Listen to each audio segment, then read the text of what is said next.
two legends coming to the stage. If you guys will stand up, let's get it real warm in here for them. Come on, let's welcome them. Please Frank Welker and Cullen.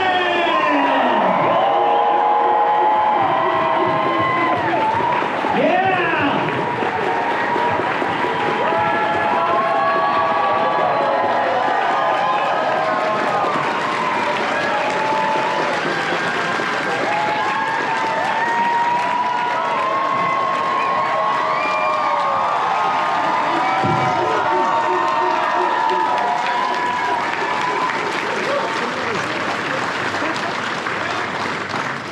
Roll out. These shoes are killing me.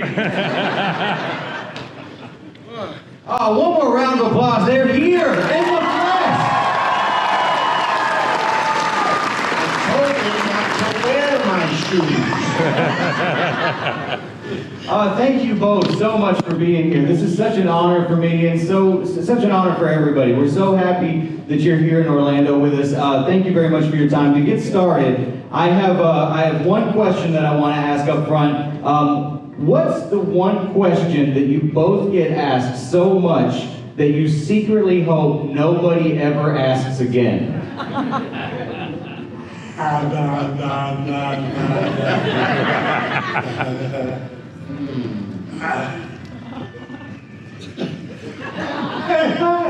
I didn't mean to stump you there. What was it? This is just the first question. Mine is, officer, do I have to take it out of my wallet? How long have you been doing this? I said since 1980. 80s? Yeah. Oh. I don't think I've seen those. Now, you probably wouldn't have. They all came out of another place. Oh, what was that? Marvel. I don't know where I'm going with this, but I'll tell you one thing. It's great to see you all here. And I know a lot of you are from that era, the beginning era.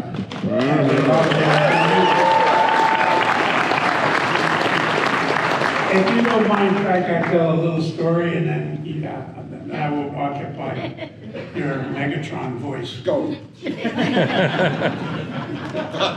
It's one of the greatest human beings I've ever known in my life.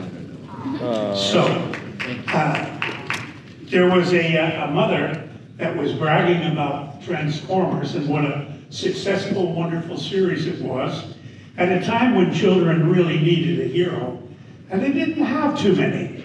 They were mostly, I would think, Western cowboys and stuff like that back in the day when I was growing up. But I don't know how many, attached onto the trail of the heroes that I enjoyed as a child.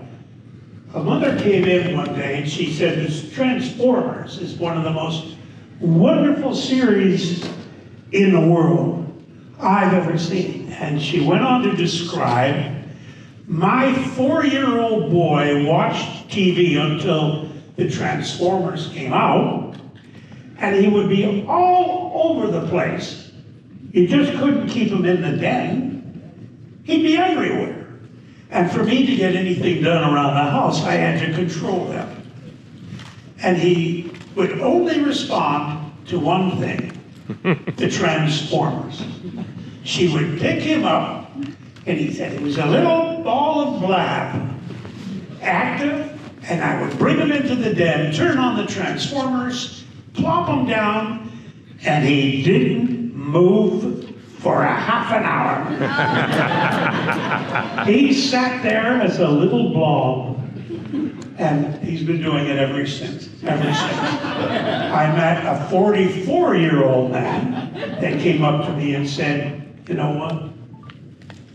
If it weren't for you, I wouldn't be here. He said, 44 years old, and I've been watching it since I was 4. I couldn't help but feel this might have been the Blob. It's great to see you guys. Bye, by the way.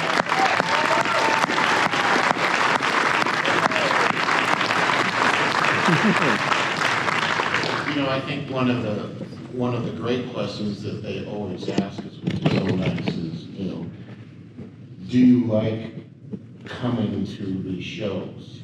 And one of the great things is seeing and meeting all of you, because it's absolutely true. We go into a studio and we have a great time. We're with our friends. We enjoy what we're doing, but we never get to see you. We don't get to see the people, you know, that we've made these shows for. So yes, we do enjoy coming, and thank you, we enjoy meeting you. Yeah.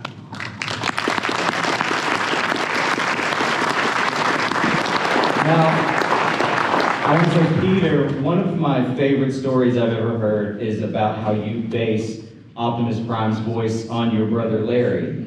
And I was curious, when you hear that voice come out today, 40 years later, do you still hear your brother? Absolutely. Absolutely, yeah. We were 13 months apart, and we grew up primarily together. I mean, we did everything together until high school, and he was always 5.5 inches taller, and when we got out of grade school, he went into high school, he joined senior football. He got in right away, he was a great athlete. And of course, I was big enough to throw around like a football. So we got kind of separated from there, and he went on to bigger things. I went with the determination to become an actor, because I could do all kinds of voice sounds. Yeah. Who are you?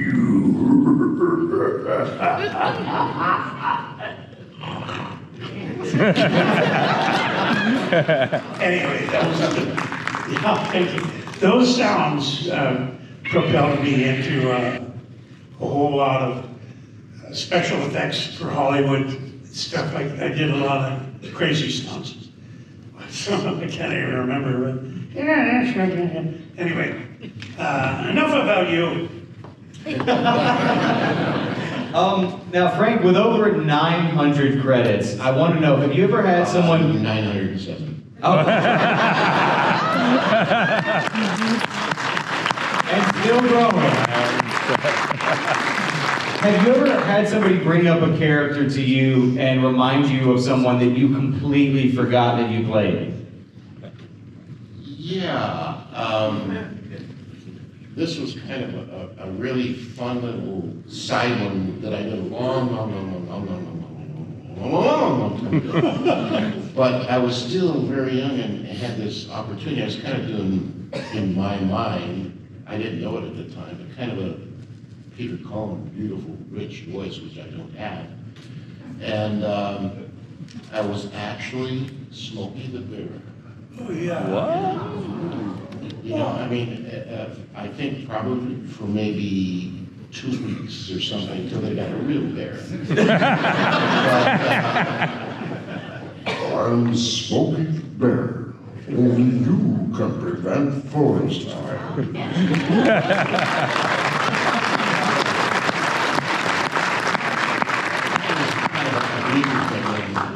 I was doing it now, and they say instead of forest fires, they say wildfires, so that's changed. The alliteration's not as good. Now, for both of you, are there any characters that you haven't voiced in a while that you would really love an opportunity to voice again in the near future? In modern... Yeah. Well,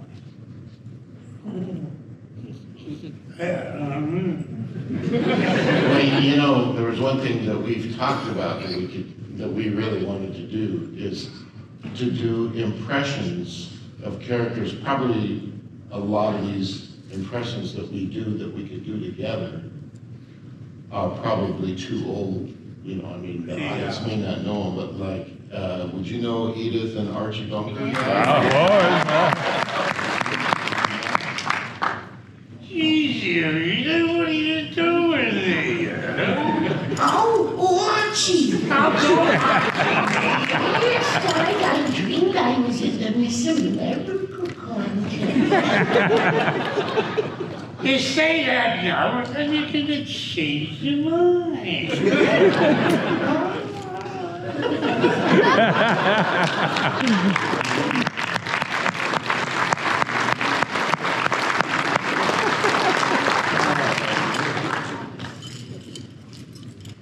Well, what do you say, Walter? Well, this here's Walter Benning, and that's John Wayne, my partner. Well, John's not visiting today. Wayne. I don't know why, but Yeah, maybe I should just do that. Sorry. Oh, that was a tough one. But we do, sometimes we do like voices like that, which is a lot of fun when we can play off of each other. But as far as you're talking about animated voices that we could do together, or shows that we've done in the past and we would come back and do, is there any voices that shows in the past? Well, you know, unfortunately for me at my age, and I hate admitting that, there are a lot of movies that I see coming on late TV or during the day. And there's actors that are in performances that you probably have never seen, or maybe just a small amount of you have seen. But I had a great kick out of seeing, back in the old days, some of the parents of modern day actors who are now gone. But in any case, there's, what's his name? See? What's his name? With the two sons. Oh. And this is sad. You talk like this, you got the humor of the macabre. I've had three, John but Carradine. John The Carradine brothers. Anybody ever heard of the Carradine? yeah. 8, okay. But anyway, I saw a black and white movie the other day. I'd seen it years ago. And it was John Carradine was asked about a great actor, the Barrymore family, and he said, what kind of humor did John Barrymore have? You know, well, now John Barrymore, at least his name is known by everyone. And I was stunned when Carradine just spoke up and said, He had a humor of the macabre. He had purchased a home on Tower Road up in the Hollywood Hills. He bought a brocha from Peru, and he shipped over and put it on a pedestal by the fireplace where he sat nose to nose. And then one day, the vulture would have nothing to do with him. He was enamored with Barrymore's alcoholic breath, you see.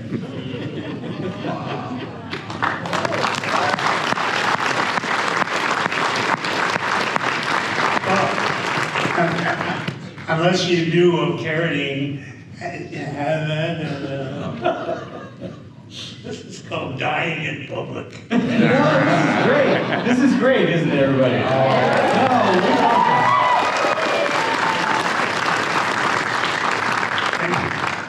One thing I've always wanted to ask you guys both, because you've worked with each other for so long, if you could steal one role from each other and play it yourself, which role would you choose? He's got 100. He's got 907 to be exact. But I will tell you this, Chuck. His Megatron, for me, I could never imagine trying to do that voice But sometimes when I'm watching TV alone or at the house walking, you know, Megatron, I said, "What's the try Megatron?" Give it a try, give it a try. And then I come out and I go, "Man, that was right on," you know. And then later on that afternoon, I wouldn't know how to get it. I wouldn't know what to do. Because this man has master of the vocal cords. And he can do things immediately. I have to work on it real hard. He's been very, very generous, very kind.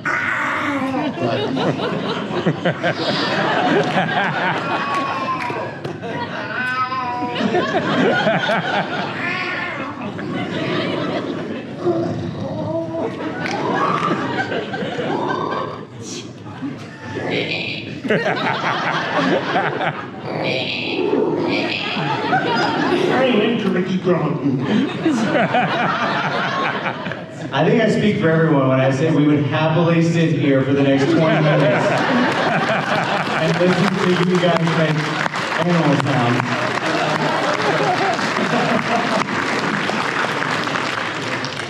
But if I could steal a voice, I would never even presume the possibility of ever being able to steal anything from this guy. It was always trying to find something that would stand up next to him. But, you know, can you imagine having that beautiful voice and then being able to act too? Peter has like a theatrical background. Most of my time has been in prison, so. You know, there's a lesson in here. If you...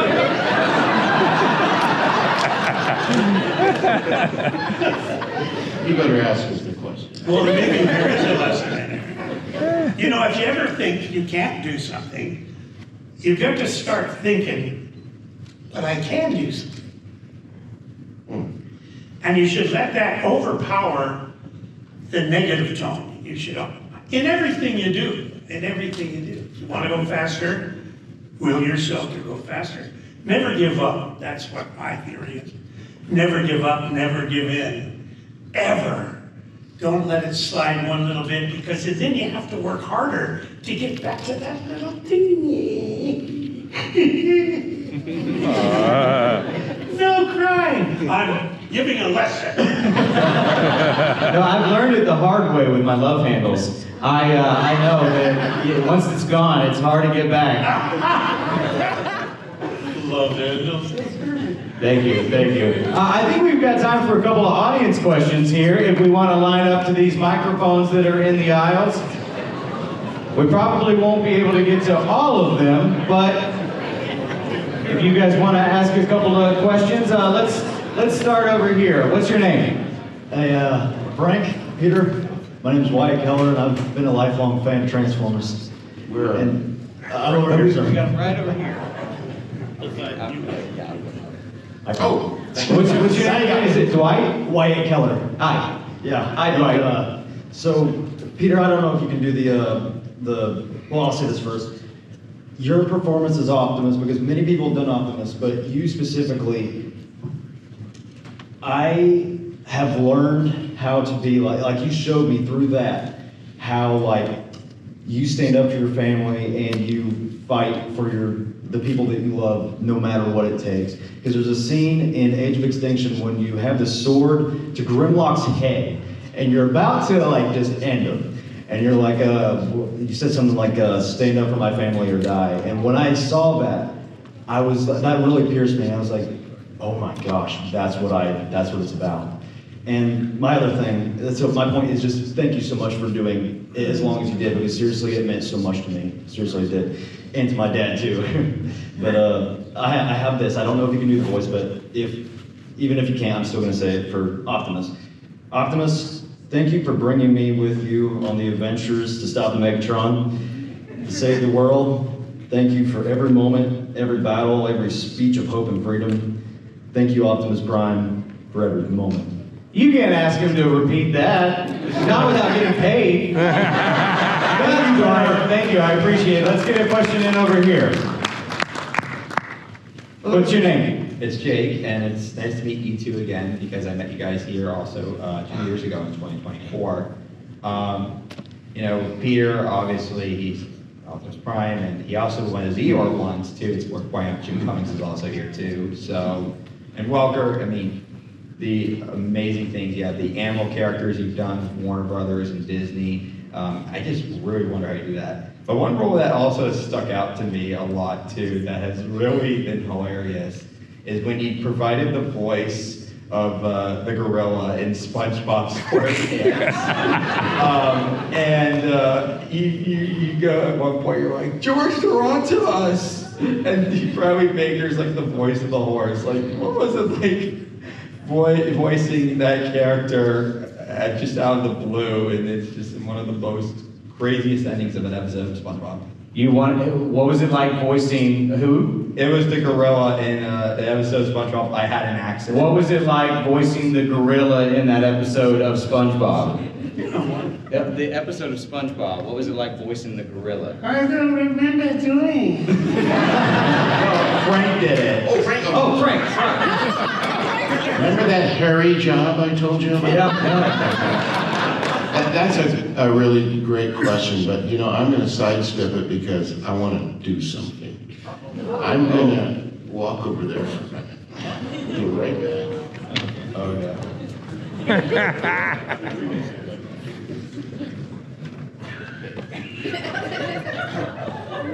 This is my impression of a Beverly Hills watchdog. This is his impression of a Beverly Hills watchdog. Sounds like a boo.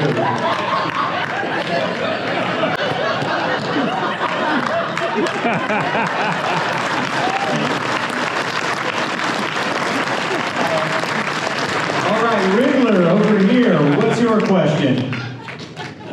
Hi there, gentlemen. First off, Sorry, can you speak up just a little bit more? certainly, Mr. Cullen, Mr. Welker, Yeah. pleasure to see you. I'm Keegan. My dad's been a lifelong fan myself. Thank you both for being incredible. I'll go for just a silly question. If the Mystery Machine were a Transformer, would it be an Autobot or a Decepticon? That's a good question. So,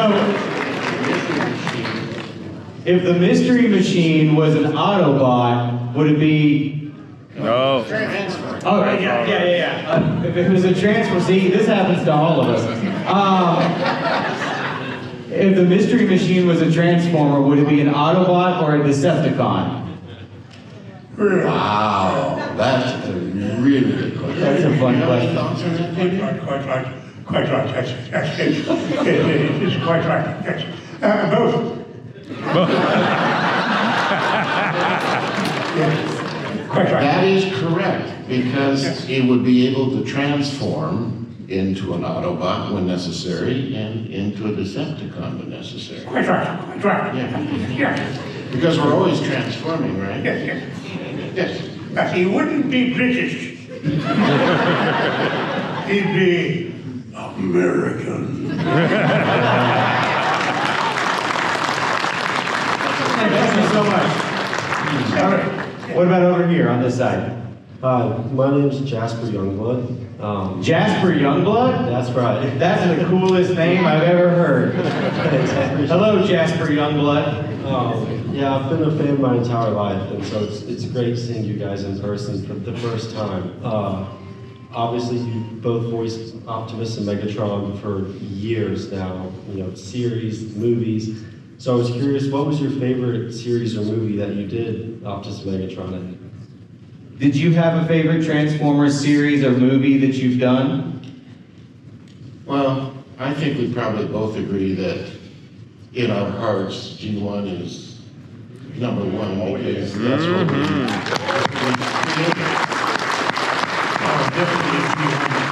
But then, transforming into the other shows were really enjoyable and different for other reasons. I think getting to work on Prime,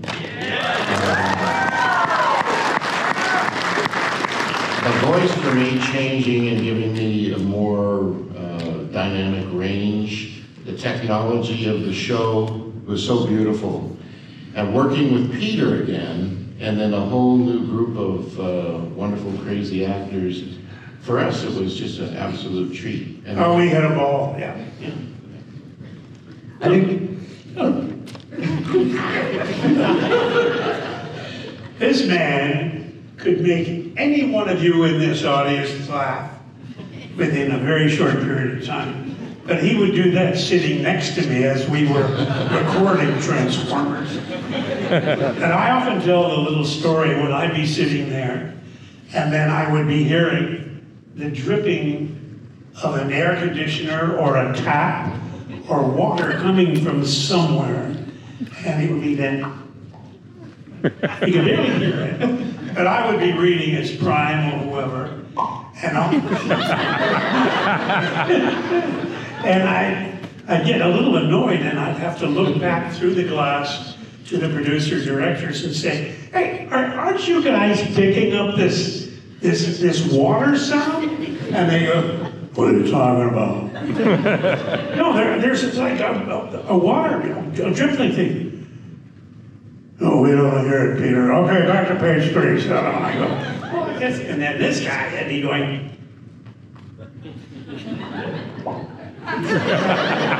This little tiny, barely audible drip. And I'd look over at him, same expression as this, but he would finally get me to turn and he would go.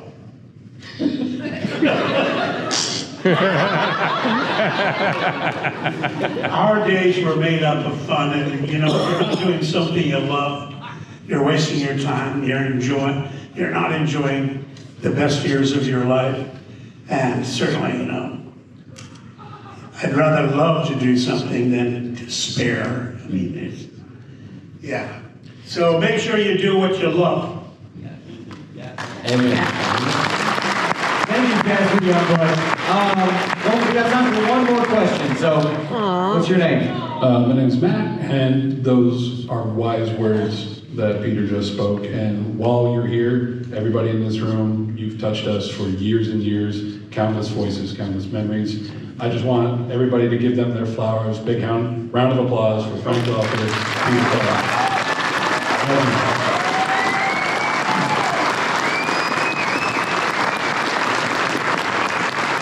And don't worry, Peter, I got your Lionel Barrymore, John Barrymore, and Drew Barrymore references, as well as David Carradine, Keith Carradine, and their father, John Carradine. We're the same age, John. Yeah, we are. I also watch a lot of Mystery Science Theater 3000. One last thing, you don't have to do it, but I've always wanted to hear this. Can Frank do a famous Optimus quote, and can Peter do a famous Megatron quote? Can Frank do a famous Optimus quote, and can Peter do a famous Megatron quote?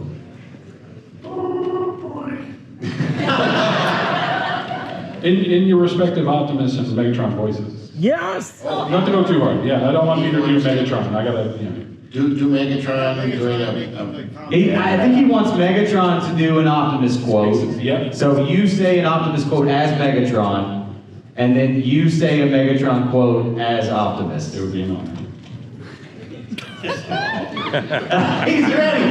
He's got quotes ready.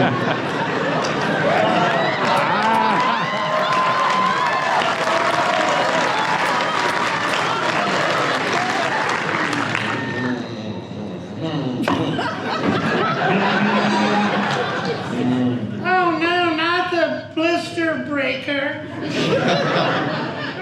I've got my finger in this. Ray-Bans. Those are nice, actually.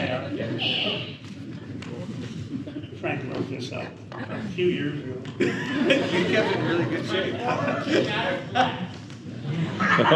Actually, I signed it. You want to borrow mine? Oh, no, I got it. Big print, thank God. So I do Optimus and you do Megatron? Yeah. Oh my God.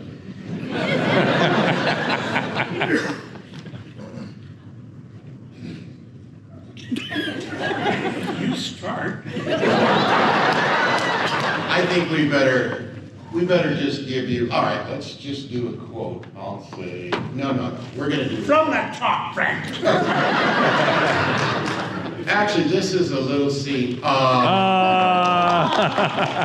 Scene called stunt glasses. So this is a scene actually that we would do in a session. We've done this before, but it's a little bit of cop-out. We will do that for you at some time, but since we've got this, we thought we'd do it for you, if you don't mind. Even better. All right? So imagine you're in a studio and the lights are going dark and dark. So, here we are, leaders of the Autobots and Decepticons. We alone control the future of this planet and the galaxies beyond. Optimus, we can share the power and the destiny of all that lies before us. Megatron, it is not the power I seek. I wish only to protect this planet. I want no harm to come to these humans. You fool! Why throw away your life so recklessly? With Energon from the Earth and combining our troops, we can rebuild Cybertron, and the entire universe awaits us! I will not endanger the Earth or its humans. Cybertron has shown us what devastation comes from. Greed and power. And you will forever be my enemy. No one will stand in my way. Megatron, one shall stand and one shall fall. So be it. Power through tyranny. I will never give up hope till all are one. Autobots, transform and roll out. Thank you.